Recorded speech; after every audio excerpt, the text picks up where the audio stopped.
नमस्कार दोस्तों, मालदेव क्लासेस पर आपका हार्दिक स्वागत है। और आज से हम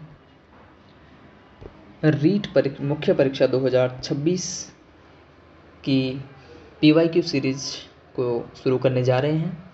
इसका मतलब है कि रीट की जो मुख्य परीक्षा 2022 या इससे पहले जो हुई थी उसमें राजस्थान जीके के जो प्रश्न आए थे उनको आज हम यहाँ डिस्कस करने वाले हैं। ठीक है दोस्तों, तो शुरू करते हैं आज का वीडियो। इसमें आपको देखने को मिलेगा कि हम जो PYQ जो भी हमारे राजस्थान जीके के प्रश्न आए हुए हैं वो प्रश्न आपको इसमें देखने को मिलेंगे दोस्तों। ठीक है, तो पहला प्रश्न है दोस्तों, किस जिले में जून माह में सूर्य की किरणें सीधी या लंबवत पड़ती है?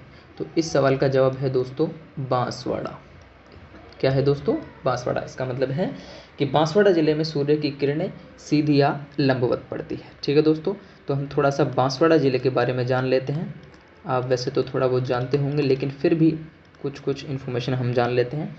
बांसवाड़ा जिला दक्षिण दिशा में पड़ता है, राजस्थान के दक्षिण दिशा में। ठीक है दोस्तों, और अगर हम बात करें दक्षिण दिशा में, ये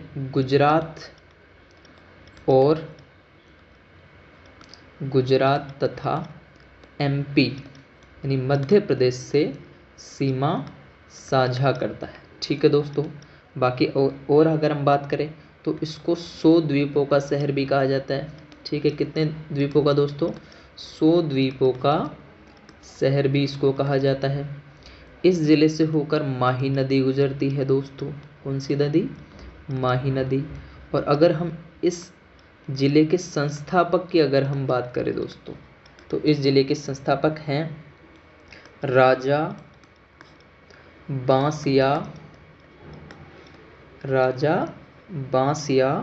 भील।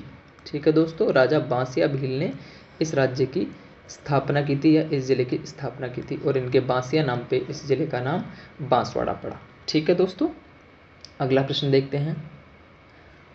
अगला प्रश्न है दोस्तों, स्वर्णगिरी राजस्थान के किस दुर्ग को संदर्भित करता है? मतलब स्वर्णगिरी वर्ड जो है वो राजस्थान के किस दुर्ग को संदर्भित करता है? तो इसका आंसर है दोस्तों जालोर डिस्ट्रिक्ट। ठीक है, तो यानी जालोर दुर्ग जो है, जालोर दुर्ग को स्वर्णगिरी के नाम से भी जाना जाता है। ठीक है दोस्तों, आप वैसे तो जानते होंगे, लेकिन जालोर दुर्ग के बारे में कुछ इन्फॉर्मेशन और जान लेते हैं। जालोर दुर्ग का जो निर्माण है दोस्तों वो करवाया था परमारों ने। किसने करवाया था? परमारों ने। इस प्रकार का प्रश्न भी आपसे पूछा जा सकता है दोस्तों। और इसके उपनामों की अगर हम बात करें, जैसा कि आपको स्क्रीन पर देखने को मिल रहा है कि जालोर दुर्ग का एक उपनाम है स्वर्णगिरी। क्या नाम है? स्वर्णगिरी। तो इसके और भी कुछ उपनाम होंगे। तो और उपनामों की अगर हम बात करें तो इसके और उपनामों में आते हैं तो सोनगिरी, दूसरा आता है दोस्तों इसमें स्वर्णगिरी जो आपको स्क्रीन पर देखने को मिल रहा है। ठीक है, स्वर्णगिरी। तीसरा इसका नाम देखने को मिलता है दोस्तों सोनलगढ़। ठीक है दोस्तों, ये आप याद रखिएगा। तो इनके उपनामों को भी परीक्षा में पूछा जाता है, जैसा कि आप स्क्रीन पर भी देख पा रहे होंगे। बाकी बात करें तो दोस्तों जालोर जो दुर्ग है वो जालोर डिस्ट्रिक्ट में स्थित है, यह तो आपको पता होगा। दूसरी बात है कि जालोर दुर्ग जो है वो सोनगिरी पहाड़ी पर स्थित है। ये आपको थोड़ा सा ध्यान रखना है दोस्तों, सोनगिरी पहाड़ी पर स्थित है। ठीक है दोस्तों, और अगर हम बात करें तो ये जो सोनगिरी पहाड़ी है इसी की वजह से इसको सोनगिरी दुर्ग भी कहा जाता है, और समय के साथ साथ अपभ्रंश होकर इसका नाम सोनलगढ़ पड़ा दोस्तों। क्या पड़ा? सोनलगढ़। और इसके अगर हम शैली की बात करें, जो दुर्ग बना हुआ है वो हिंदू शैली में बना हुआ है दोस्तों। किसमें? हिंदू शैली में। ठीक है, ठेठ हिंदू शैली में। ठेठ वर्ड भी आपको देखने को मिल सकता है। ठीक है, तो हिंदू शैली आप याद रखेंगे तो उससे भी आपका काम चल जाएगा। ठीक है दोस्तों, अगला प्रश्न देखते हैं हम। अगला प्रश्न है टाबर्री मोत माथे गाईजण वाला लोकगीत कहीजे। तो इसका मतलब है दोस्तों कि राजस्थानी भी आपको आना बहुत ज़रूरी है। अगर आपको राजस्थानी नहीं आती है तो दिक्कत हो सकती है एग्ज़ाम के अंदर। ठीक है दोस्तों, तो राजस्थानी में ये प्रश्न पूछा गया है, और जैसा प्रश्न एग्ज़ाम में पूछा गया वैसा ही प्रश्न मैं आपके लिए यहाँ पर लेके आया हूँ।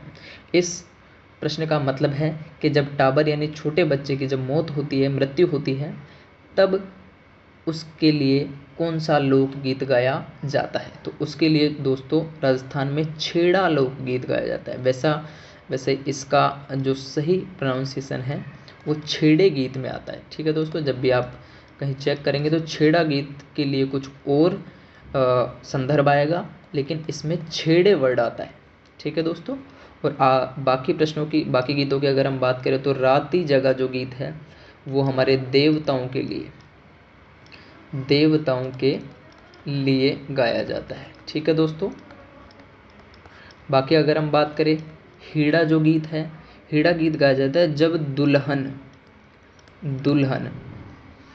की बारात जब आती है। क्या आती है दोस्तों? दुल्हन की बारात जब आती है, तो जब दुल्हन बारात को देखने जाती है, बारात देखने जाती है, तब यह गीत गाया जाता है दोस्तों, हीड़ा। ठीक है, यानी विवाह के अवसर पर गाया जाने वाला गीत है हीड़ा। और ओडियो गीत की बात करें तो दोस्तों ये एक विरह गीत है। राजस्थान में विरह गीत है, यानी ये गीत कब गाया जाता है? ये गीत गाया जाता है जब कोई किसी महिला का पति परदेश कमाने जाता है, तब वह महिला उस पति के याद में ओडियो गीत गाती है। ठीक है दोस्तों। तो ऐसे आपको लोकगीतों के प्रश्न भी पूछे जाएंगे, तो इनको भी आप ध्यान में रखें। अगला प्रश्न है दोस्तों, निम्नलिखित में से कौन सा ऊर्जा का गैर परंपरागत स्रोत नहीं है? इस प्रश्न का जवाब है दोस्तों जल विद्युत शक्ति ऊर्जा का गैर परंपरागत स्रोत नहीं है। इसका मतलब है कि जल विद्युत शक्ति ऊर्जा का कैसा स्रोत है? गैर परंपरागत स्रोत है। कैसा स्रोत है दोस्तों? सॉरी, गैर नहीं, ये ऊर्जा का परंपरागत स्रोत है दोस्तों। कैसा है? परंपरागत स्रोत है। परंपरागत स्रोतों के बारे में अगर और हम बात करें थोड़ी सी, तो इसके अंदर आ जाता है दोस्तों कोयला, पेट्रोलियम। ठीक है, पेट्रोलियम। और अगर बात करें तो नेचुरल गैस, जो आपकी प्राकृतिक गैस जो होती है वो भी इसी के अंदर आती है दोस्तों। और ताप विद्युत जो होती है वो भी इसी के अंदर आती है दोस्तों। यानी ये परंपरागत स्रोत है ऊर्जा के सारे। ठीक है। और अगर गैर परंपरागत की बात करें तो पवन ऊर्जा, जैव भार ऊर्जा, ज्वारीय ऊर्जा, इसके अंदर और इंक्लूड करोगे तो आप दोस्तों इसके अंदर बायोगैस आप इंक्लूड कर सकते हो, जो कि गैर परंपरागत में आती है। ठीक है दोस्तों। तो इस प्रकार आपको एक प्रश्न यहाँ से भी देखने को मिल सकता है।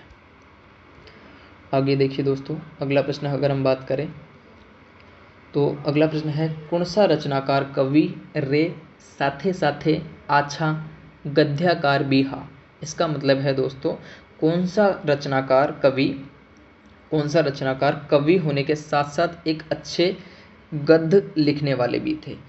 तो इसका जो सही जवाब है दोस्तों वो है शिवदास गार्डन। शिवदास गार्डन एक बहुत अच्छे कवि थे और इनकी काफ़ी रचनाएं भी हैं। मैं आपको एक रचना बता देता हूं दोस्तों जो कि काफ़ी प्रसिद्ध है इनकी रचना। इसका नाम है अचल दास खींची। ये याद रखिएगा दोस्तों, काफ़ी बहुत ही प्रसिद्ध रचना है इनकी। इसमें है वचनिका, अचल दास खींची री वचनिका। ठीक है दोस्तों, ये इनकी रचना है शिवदास गार्डन की। इसके बारे में अगर थोड़ा सा बात करें तो इसके अंदर जो अचल दास खींची है, जो कि झालावाड़ के राजा थे। कहाँ के? झालावाड़ डिस्ट्रिक्ट के राजा थे दोस्तों। झालावाड़ डिस्ट्रिक्ट, झालावाड़ जो राज्य था पहले उसके राजा थे, और वहाँ पर अपने जो शिवदास गार्डन थे वो वहाँ पर राजकवि थे। ठीक है दोस्तों। और इस रचना के अंदर अचल दास खींची तथा मांडू, जो कि गुजरात में पड़ता है, ठीक है, मांडू तथा अचल दास, मांडू के सुल्तान तथा अचल दास खींची के मध्य जो युद्ध हुआ था दोस्तों, इनके मध्य एक युद्ध हुआ था, उस युद्ध का वर्णन आपको अचल दास खींची वचनिका में देखने को मिलता है। तो ये प्रश्न भी कई बार पूछा गया है दोस्तों। आगे बढ़ते हैं अगले प्रश्न की ओर। अगला प्रश्न है दोस्तों, अर्जुन वृक्ष प्रमुख रूप से किस जिले में मिलता है दोस्तों? तो इसका जवाब है झालावाड़ जिले में मिलता है। और स्पेशली यहाँ आपको थोड़ा सा याद रखना है, यहाँ पर इनकी एक तहसील है भवानी मंडी। कौन सी तहसील है दोस्तों? भवानी मंडी एक तहसील है झालावाड़ जिले में, भवानी मंडी। उस भवानी मंडी तहसील में ये वृक्ष बहुतायत मात्रा में मिलते हैं दोस्तों। ठीक है, अगला प्रश्न देखते हैं दोस्तों। अगला प्रश्न है अपना, राजस्थान में सबसे पुराना या प्रथम राष्ट्रीय उद्यान कौन सा है दोस्तों? तो इसका जवाब अगर हम देखें दोस्तों, तो इसका सबसे पुराना जो हमारा वृक्ष है वो है दोस्तों, राष्ट्रीय उद्यान जो है वो है राजस्थान का रणथंभौर। रणथंभौर राष्ट्रीय उद्यान राजस्थान का सबसे पुराना राष्ट्रीय उद्यान है दोस्तों। अगर रणथंभौर के बारे में बात करें तो जैसा कि इसमें लिखा है कि राज्य का ये पहला राष्ट्रीय उद्यान है और ये सवाई माधोपुर डिस्ट्रिक्ट में है। ठीक है दोस्तों, ये है सवाई माधोपुर डिस्ट्रिक्ट में है। दूसरी बात, इसका जो क्षेत्रफल है वो है 392 किलोमीटर वर्ग किलोमीटर। कौन सा दोस्तों? वर्ग किलोमीटर। 392 वर्ग किलोमीटर में फैला हुआ है दोस्तों। इसको 1955 के अंदर अभ्यारण्य घोषित किया गया था। अभ्यारण्य घोषित किया गया था 1955 में।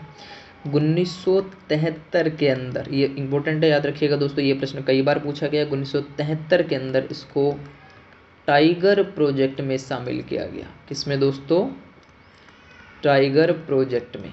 ठीक है दोस्तों, आगे अगर हम बात करें तो वर्तमान में इसका नाम कर दिया गया है दोस्तों राजीव गांधी। क्या नाम है दोस्तों? इसका वर्तमान में जो नाम कर दिया गया है राजीव गांधी राष्ट्रीय उद्यान। ठीक है दोस्तों, इसका नाम कर दिया गया राजीव गांधी राष्ट्रीय उद्यान। अब याद रखिएगा, इस उद्यान के अंदर यानी इस रणथंभौर राष्ट्रीय पार्क के अंदर त्रिनेत्र गणेश जी का मंदिर है। त्रिनेत्र गणेश जी का मंदिर है जो कि बहुत ही फेमस मंदिर है दोस्तों। त्रिनेत्र गणेश जी का मंदिर है और ये प्रश्न भी कई बार पूछा गया है सवाल एग्जाम्स में। और अगर थोड़ा सा बात करें तो दोस्तों, इसके पास से इसके उत्तर दिशा के अंदर बनास नदी गुजरती है दोस्तों। कौन सी नदी? बनास नदी। डायरेक्शन आप याद रखिएगा, प्रश्न कई बार पूछा जाता है कि उत्तर दिशा में यानी रणथंभौर राष्ट्रीय उद्यान के उत्तर दिशा में कौन सी नदी गुजरती है? तो बनास नदी। और अगर हम दक्षिण दिशा की बात करें दोस्तों, तो दक्षिण दिशा में इसके बनास नदी गुजरती, बनास नहीं, दक्षिण दिशा में इसके चंबल नदी गुजरती है। कौन सी नदी दोस्तों? चंबल नदी। दक्षिण दिशा में इसके चंबल नदी गुजरती है और उत्तर दिशा में इसके बनास नदी गुजरती है। ठीक है दोस्तों, ये सवाल आप थोड़ा सा ध्यान रखिएगा, इसके बारे में कई बार प्रश्न पूछे गए हैं। अगला सवाल जो है हमारा दोस्तों वो है बीसल देवरासो में कुणसो रस प्रधान है। बीसल देवरासो में कुणसो रस प्रधान है। तो इसकी अगर हम बात करें दोस्तों, बीसल देवरासो के अंदर श्रृंगार रस या श्रृंगार रस प्रधान है। ठीक है दोस्तों, ये जनरल सा सवाल है, इसको आप ध्यान में रखिएगा। आगे अगर हम बात करें अगला सवाल, तो पन्नाधाय ने डैश डैश डैश किसके जीवन को बचाया था? ये तो आपने बचपन में कई बार कहानी में पढ़ा भी होगा कि राणा उदय सिंह को इन्होंने बचाया था। पन्नाधाय ने अपने पुत्र का बलिदान देकर। तो अगर हम थोड़ा सा इसके बारे में जानने का प्रयास करें तो जो राणा उदय सिंह थे, राणा उदय सिंह के बारे में हम थोड़ा सा जान लेते हैं, इसमें भी कई बार प्रश्न पूछे गए हैं। तो राणा उदय सिंह जी राणा सांगा के 4th पुत्र थे। कौन से? 4th।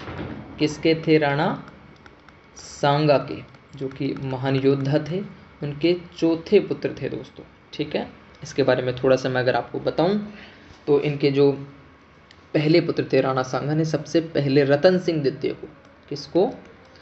रतन सिंह द्वितीय सेकंड को राजगद्दी पर बैठाया, लेकिन उनकी हत्या कर दी गई 1531 के अंदर। 1531 में इनकी हत्या कर दी गई। उसके बाद बैठे विक्रमादित्य सीट यानी गद्दी पर, और विक्रमादित्य के टाइम पे आपको पता है दोस्तों कि चित्तौड़ के अंदर पहला साका देखने को आपको, दूसरा साका आपको देखने को मिला था, जो कि गुजरात के सुल्तान के द्वारा अटैक करने की वजह से यहाँ पर आपको दूसरा साका देखने को मिला था। इसके बाद दोस्तों इस राजगद्दी पर वहाँ पर एक बनबीर नाम के शासक या दासी पुत्र ने, ये थे एक दासी पुत्र, बनबीर एक दासी पुत्र थे, उन्होंने ये राजगद्दी हड़प ली थी दोस्तों, हड़प ली और अपने गद्दी पर बैठ गया। और इन्होंने जो राणा उदय सिंह जी थे, उदय सिंह जी,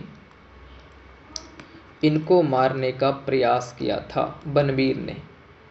और इन राणा उदय सिंह को मारने के प्रयास से बचाने के लिए पन्नाधाय ने अपने पुत्र का बलिदान दिया था। राजस्थान के इतिहास में ये बहुत बड़ा बलिदान है दोस्तों, तो आप थोड़ा सा याद रखिएगा। और ये भी प्रश्न कई बार पूछा गया है कि पन्नाधाय इनको बचाने के लिए कहाँ पर लेके गई थी, तो ये प्रश्न कई बार पूछा गया है दोस्तों, तो आप याद रखिएगा। इनको बचाने के लिए दोस्तों कुंभलगढ़, जो कि दूसरा फोर्ट है, कुंभलगढ़ के अंदर लेके गई थी पन्नाधाय इनको बचाने के लिए। तो आप थोड़ा सा ध्यान रखिएगा, ये प्रश्न भी कई बार एग्जाम में पूछा गया है। आगे अगला प्रश्न हम देखते हैं दोस्तों। अगला प्रश्न है, जयपुर में मीनाकारी की जो कला है वो महाराजा मानसिंह प्रथम द्वारा कहाँ से लाई गई। ये प्रश्न काफ़ी अच्छा है, तो इसका जो सही जवाब है दोस्तों लाहौर से। तो यानी जयपुर में जो मीनाकारी की जो कला है वो राजा मानसिंह द्वारा लाहौर से लाई गई।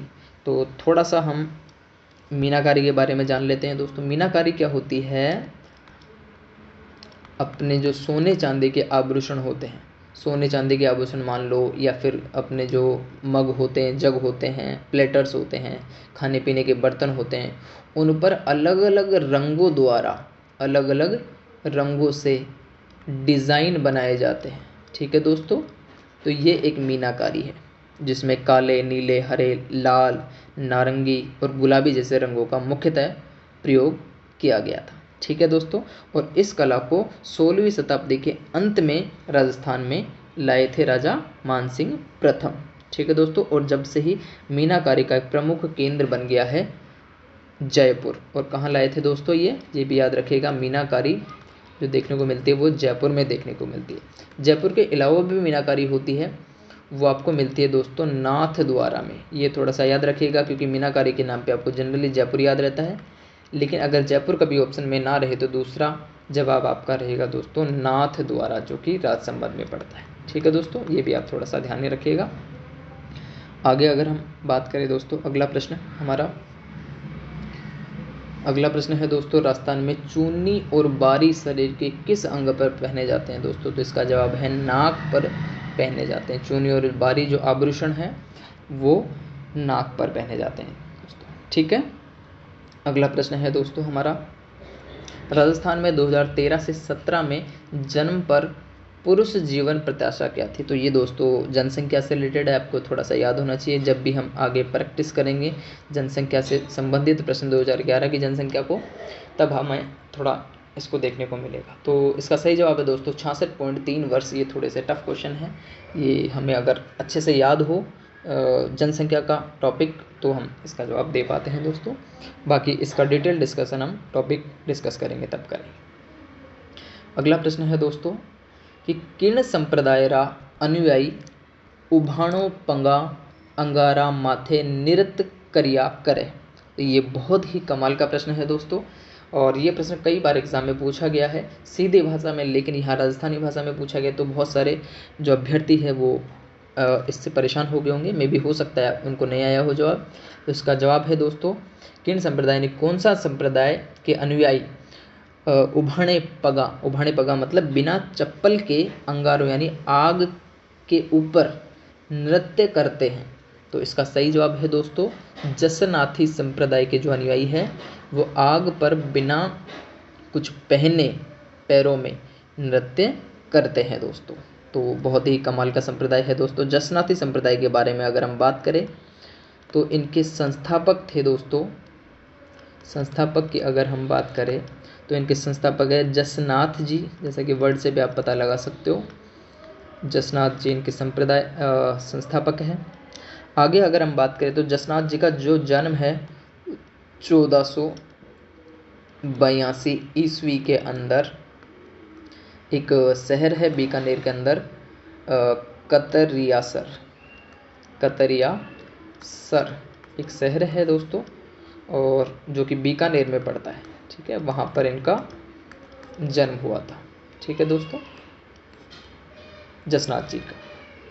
और अगर हम इसके प्रधान पीठ की बात करें जसनाती संप्रदाय की, तो आपको यहाँ से भी याद रखना है, जहाँ पर जन्म हुआ था वहीं पे इनकी प्रधान पीठ है, यानी कतरियासर बीकानेर के अंदर जसनाती संप्रदाय की प्रधान पीठ है दोस्तों। और ये संप्रदाय 36 नियमों का, कितने नियमों का दोस्तों? 36 नियमों का पालन करता है। ठीक है दोस्तों, याद रखिएगा, कई बार इस सवाल को भी पूछा गया है। और अगर हम बात करें तो इनके जो प्रमुख ग्रंथ है, ये बहुत ज़्यादा इम्पोर्टेंट सवाल है दोस्तों, कई बार पूछा गया है। उसके अंदर आते हैं सिमुदड़ा। कौन कौन से दोस्तों ग्रंथ? एक तो सिमुदड़ा व कोडा ग्रंथ। ठीक है दोस्तों, कोडा ग्रंथ तथा सिमुदड़ा, ये 2 ग्रंथ आपको देखने को मिलते हैं इनके। ठीक है दोस्तों, याद रखिएगा। इनका प्रचार प्रसार जो है वो एक मंडली होती है जिसका नाम है परमहंस मंडली। क्या नाम है दोस्तों? परमहंस मंडली द्वारा इस संप्रदाय का प्रचार प्रसार किया जाता है। ठीक है दोस्तों, तो ये सारी जानकारी आपको याद रखनी है इस संप्रदाय से संबंधित, और भी संप्रदाय आपको पढ़ने हैं। इसका मतलब है कि संप्रदाय से संबंधित कोई ना कोई प्रश्न जरूर पूछा जाएगा एग्जाम के अंदर। अगला जो हमारा प्रश्न है वह दोस्तों है, वह दुर्ग जिसके चारों ओर खाई होती है वह दुर्ग क्या कहलाता है दोस्तों? तो ये भी कई बार पूछे गए प्रश्न है, तो काफ़ी अच्छा प्रश्न है दोस्तों।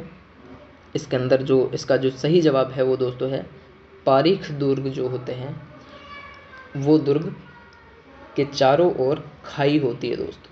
ठीक है, और अगर हम बाकियों की बात करें तो दोस्तों जो एरण दुर्ग होता है दोस्तों, एरण दुर्ग क्या होता है? जो कि प्राकृतिक रूप से सुरक्षित हो। एरण दुर्ग कहाँ बनाए जाते हैं दोस्तों? जो प्राचीन समय में बनाए गए हो और आसपास का इलाका प्राकृतिक रूप से सुरक्षित हो। ठीक है दोस्तों, और अगर हम पारीधी की बात करें तो ये घने जंगलों में बने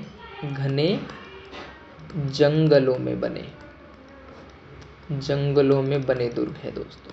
ठीक है, और धावन्य दुर्ग की बात करें तो धानवन्य के अंदर क्या होता है दोस्तों? ये मरुभूमि में बनाए गए दुर्ग है,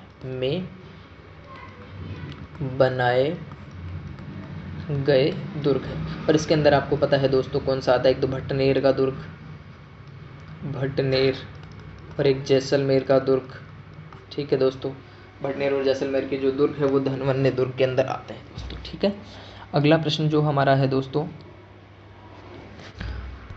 वो है मदार बांध किस नदी पर बनाया गया है? तो मदार बांध जो है दोस्तों वो है बेड़च नदी पर बनाया गया है। कौन सी नदी पर दोस्तों?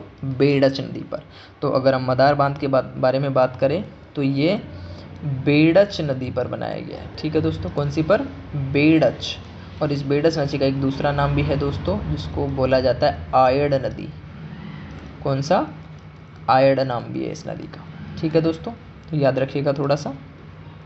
और मदार बांध के बारे में अगर हम बात करें तो दोस्तों मदार बांध बेड़च नदी पर कई बांधों में बने हुए बांधों में से एक है, और बेड़च नदी पर कुछ और भी बांध बने हुए हैं जो आपको याद रखने हैं दोस्तों। ये काफ़ी महत्वपूर्ण प्रश्न है, यहाँ से आपको कोई ना कोई सवाल अगले एग्ज़ाम में देखने को मिल सकता है। बागोलिया बांध बेड़च नदी पर बना हुआ है दोस्तों। कौन सा? बागोलिया बांध। दूसरा है भोपाल सागर बांध। ठीक है दोस्तों, और अगर हम बात करें तो फतेह सागर, याद रखिएगा दोस्तों, फतेह सागर बांध भी बेड़च नदी पर बना हुआ है। और अगर बात करें दोस्तों तो उदय सागर बांध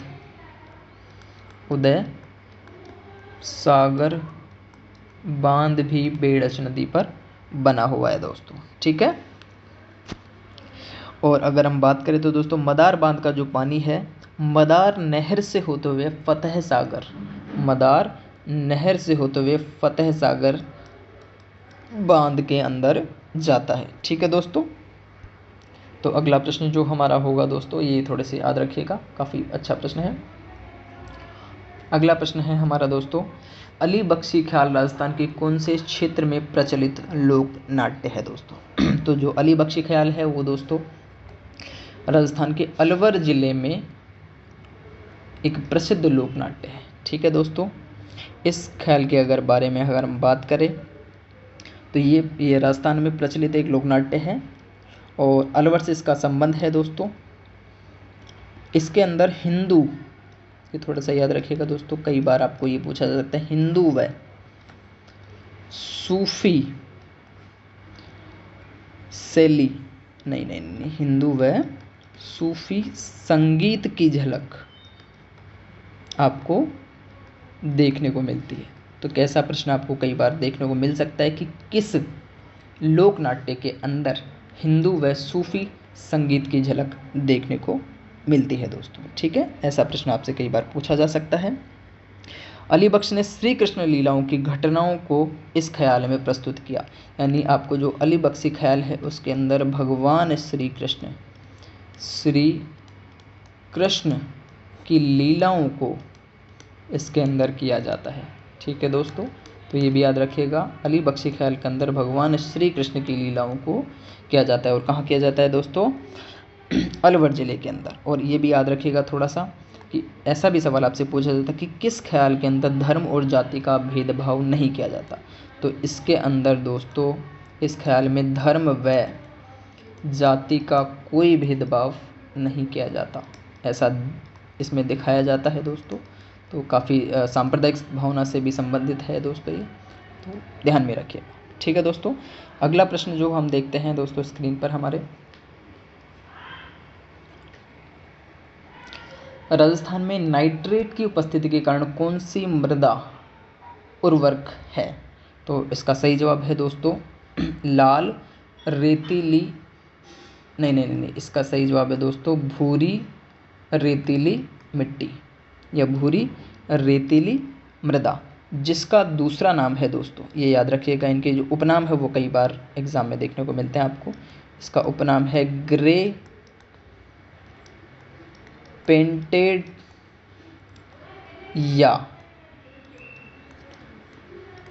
सिरोजम, क्या नाम है दोस्तों, सिरोजम मृदा, या तो ग्रे पेंटेड या सिरोजम मृदा, ठीक है दोस्तों, ये इसका उपनाम है। और अगर हम बात करें तो दोस्तों ये मिट्टी के छोटे छोटे टीलों वाले भाग में पाई जाती है। कहाँ पाई जाती है, छोटे छोटे टीले वाले भाग में, ठीक है। ये भूरी रेतीली मिट्टी जो होती है वो टीले वाले भाग में पाई जाती है। और अगर हम बात करें तो दोस्तों इसका जो जमाव है बनास नदी के जल संग्रहण के क्षेत्र में मुख्य रूप से पाई जाती है। कहाँ पर पाई जाती है, ये भी याद रखिएगा, ये बनास नदी के जल ग्रहण क्षेत्र में ये पाई जाती है दोस्तों, ठीक है दोस्तों, ये भी याद रखिएगा। और ये उपजाऊपन के हिसाब से बात करें तो काफ़ी ज़्यादा उपजाऊ होती है दोस्तों, ये उपजाऊ काफ़ी होती है, उपजाऊ होती है, ठीक है, उपजाऊ होती है किसके कारण, नाइट्रोजन की अधिकता के कारण, ठीक है। रीज़न क्या है इसका दोस्तों, नाइट्रोजन, ठीक है, याद रखिएगा दोस्तों। आगे अगर अगले प्रश्न की अगर हम बात करें दोस्तों तो हमारा अगला प्रश्न है 1857 के स्वतंत्रता संग्राम के समय कोटा महाराव की सहायता के लिए किस राज्य ने सैनिक सहायता भेजी थी दोस्तों। तो जो 1857 का क्रांति हुई थी उसमें कोटा के महाराव थे, उनका कौन से राज्य ने सहायता दी थी दोस्तों। तो इस प्रश्न का सही जवाब है दोस्तों करौली राज्य के राजा ने कोटा महाराव को 1857 के समय हेल्प भेजी थी, ठीक है दोस्तों। अगर हम बात करें तो करौली डिस्ट्रिक्ट के बारे में अगर हम बात करें तो करौली 1857 के टाइम पे ब्रिटिश ब्रिटिश राज्य को समर्थित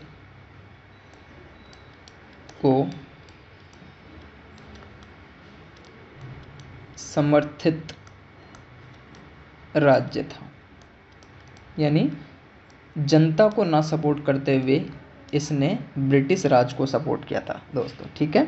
और उस टाइम पे करौली जी जो राजा थे उनका नाम था मदन पाल।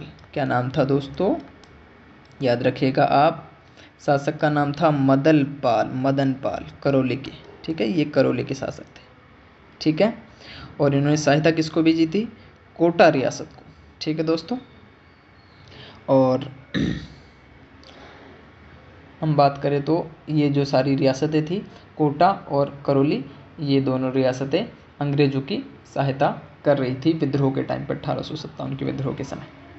तो अगले प्रश्न की ओर अगर हम बढ़े दोस्तों, तो वागड़ी बोलीरो मुख्य खेतर है। जैसा कि आप देख पा रहे हो, राजस्थानी भाषा का बहुत अधिक प्रयोग किया गया है प्रश्नों के अंदर, तो आपको राजस्थानी भाषा को बहुत अच्छे से रखना है। वागड़ी बोलीरो मुख्य खेतर मतलब वागड़ी बोली का मुख्य क्षेत्र कौन सा है, तो वागड़ी बोली का जो मुख्य क्षेत्र है दोस्तों वो है डूंगरपुर और बांसवाड़ा का क्षेत्र, ठीक है दोस्तों। और यह जो बोली है खासकर डूंगरपुर और बांसवाड़ा में बोली जाती है। और कौन बोलता है इनको, ये बोली जाती है भील जनजाति द्वारा, ठीक है दोस्तों।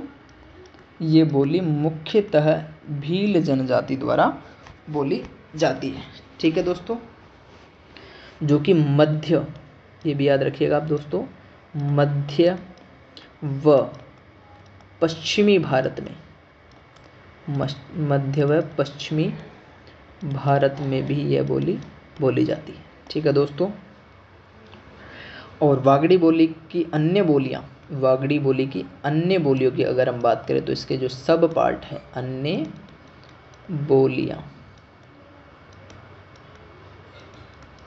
बोलियाँ इसकी है दोस्तों आसपुर, खेरवाड़ा, सागवाड़ा,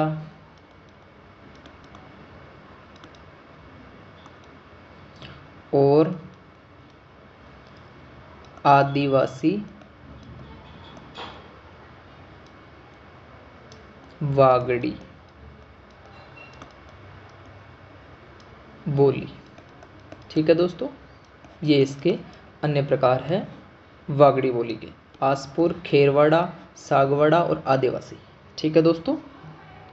तो याद रखिएगा वागड़ी बोली कहाँ पर बोली जाती है, डूंगरपुर और बांसवाड़ा के अंदर, ठीक है दोस्तों।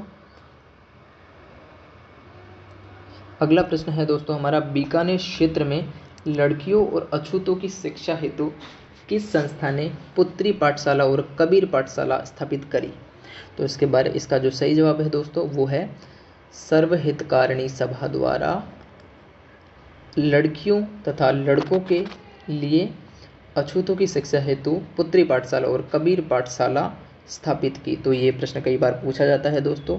अगर हम बात करें तो सर्वहितकारिणी सभा के जो संस्थापक थे कौन दोस्तों, संस्थापक की अगर हम बात करें तो इसके संस्थापक थे स्वामी गोपाल दास। क्या नाम था दोस्तों, गोपाल दास। तो ये प्रश्न सीधा भी पूछा गया है कई बार कि सर्वहितकारिणी सभा के संस्थापक कौन थे, तो उनका नाम है दोस्तों गोपाल दास। इन्होंने स्थापना कब की थी दोस्तों, 1907 ईस्वी में। कहाँ पर की थी, इन्होंने इसकी स्थापना की थी चूरू क्षेत्र के अंदर, ठीक है दोस्तों। और अगर हम बात करें तो स्वामी गोपाल दास के बारे में, तो इनका जो जन्म है वो 1882 के अंदर हुआ था, ठीक है दोस्तों। कहाँ पर, चूरू डिस्ट्रिक्ट के अंदर, ठीक है। इन्होंने सर्वहितकारिणी सभा की स्थापना की और इस सभा ने चूरू में समकालीन राज्य के दरबारों में हिंदी भाषा के प्रयोग पर भी, याद रखिएगा थोड़ा सा, हिंदी भाषा के प्रयोग पर भी इन्होंने जोर दिया,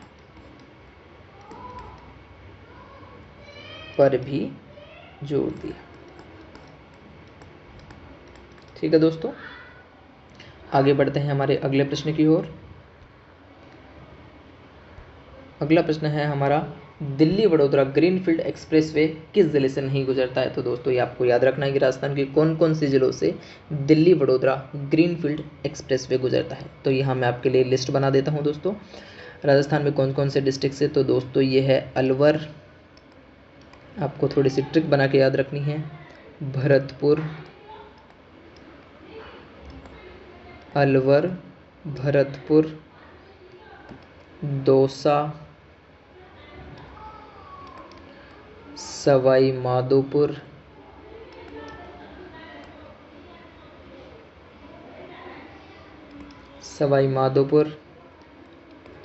टोंक, बूंदी व कोटा। 1 2 3 4 5 6 7 यानी टोटल 7 डिस्ट्रिक्ट से दिल्ली वडोदरा ग्रीनफील्ड एक्सप्रेसवे गुजरता है राजस्थान के अंदर। ठीक है दोस्तों, ये ध्यान में रखिएगा। तो इसका मतलब है कि अलवर से गुजरता है, दौसा से भी गुजरता है, कोटा से भी गुजरता है। तो कहाँ से नहीं गुजरता है दोस्तों? जयपुर से नहीं गुजरता है। तो इसका सही जवाब हो जाएगा जयपुर। तो आपको ये भी थोड़ा ध्यान रखना है। अगले प्रश्न की ओर अगर हम बढ़े दोस्तों, तो हमारा अगला प्रश्न है, निम्नलिखित में से कौन से जिले में 2011 की जनगणना के अनुसार एसटी का न्यूनतम लिंगानुपात मिलता है? तो जो न्यूनतम लिंगानुपात है दोस्तों एसटी का, वो है करौली के अंदर न्यूनतम लिंगानुपात। ये आपको 2011 की जनगणना से और क्लियर हो जाएगा दोस्तों। अगले प्रश्न की ओर अगर हम बात करें दोस्तों, तो वो है, निम्नलिखित में से किस समारोह का संबंध विवाह से है? तो दोस्तों देखिए, गोद लेने का संबंध तो किसी बच्चे को गोद लेना होता है। ठीक है, ये समारोह गोद लेना होता है किसी दूसरे बच्चे को अपना पुत्र बनाने के लिए, लीगली अपना पुत्र बनाने के लिए। जड़ूला जो होता है, अपने पुत्र के सिर का मुंडन करवाने का एक समारोह होता है, ये भी अपना विवाह से संबंधित नहीं है। पनघट पूजन यानी पानी का जो कुआं होता है उसका पूजन करना, ये भी विवाह से संबंधित नहीं है। टीका विवाह से संबंधित है, जो कि आपने आजकल बहुत ही प्रचलित वर्ड है, सुना भी होगा, लगन टीका वर्ड आपने सुना होगा। ठीक है दोस्तों, लगन टीका, तो वहाँ से आप थोड़ा सा याद रख सकते हैं कि टीका जो समारोह होता है वो विवाह से संबंधित होता है। अगला प्रश्न है दोस्तों हमारा कि पूंची या पूंचनी या पोंच आभूषण कहाँ पहना जाता है? तो पूंचनी या पोंच जो आभूषण है वो दोस्तों कहाँ पहना जाता है? कलाई में। कहाँ पहना जाता है दोस्तों? कलाई में। तो इस प्रश्न का सही जवाब है कलाई। ठीक है दोस्तों, तो आभूषण आपको बहुत अच्छे से डिस्कस करने हैं, पढ़ने हैं, याद रखना है दोस्तों। अगला जो प्रश्न है हमारा दोस्तों वो है, राजस्थान में किस स्थान पर प्रतिवर्ष 12 सितंबर को वृक्ष महोत्सव मनाया जाता है? ये तो आपको बखूबी याद होगा, बचपन में आपने बहुत पढ़ा होगा दोस्तों। खेजड़ली ग्राम के अंदर, खेजड़ली ग्राम के बारे में थोड़ा सा हम बात करें तो इस घटना को अगर हम रिकॉल करने का बात करें, तो जो खेजड़ली ग्राम है हमारा वो कहाँ है दोस्तों? जोधपुर डिस्ट्रिक्ट में। कहाँ है? जोधपुर डिस्ट्रिक्ट में। ये जोधपुर से 12 किलोमीटर की डिस्टेंस पर है। ठीक है दोस्तों, 12 नहीं 26 किलोमीटर, ये है 26 किलोमीटर के डिस्टेंस पर। ठीक है, और इसके बारे में अगर हम बात करें दोस्तों, तो यहाँ पर खिजड़ी गांव के अंदर खिजड़ी के बहुत सारे वृक्ष हैं, इस वजह से इसका गांव का नाम खिजड़ी पड़ा।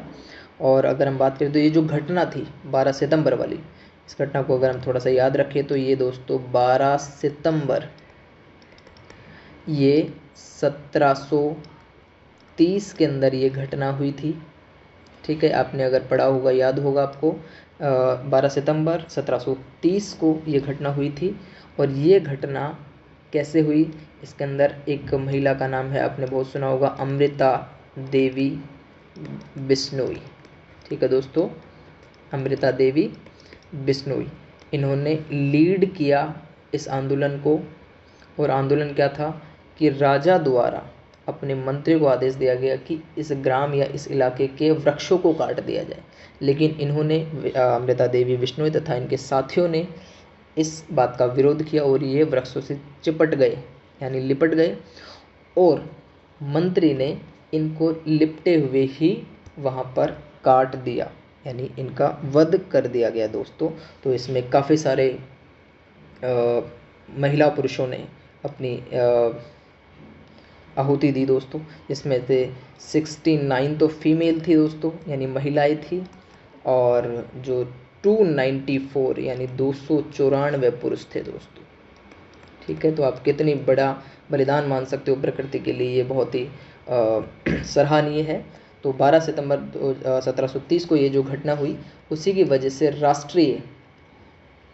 राष्ट्रीय पर्यावरण दिवस की अगर हम बात करें तो राष्ट्रीय पर्यावरण दिवस, ये भी आप याद रखिएगा। यहाँ से आपको एक और बात याद रहेगी, राष्ट्रीय पर्यावरण दिवस जो है दोस्तों वो 12 सितंबर को मनाया जाता है।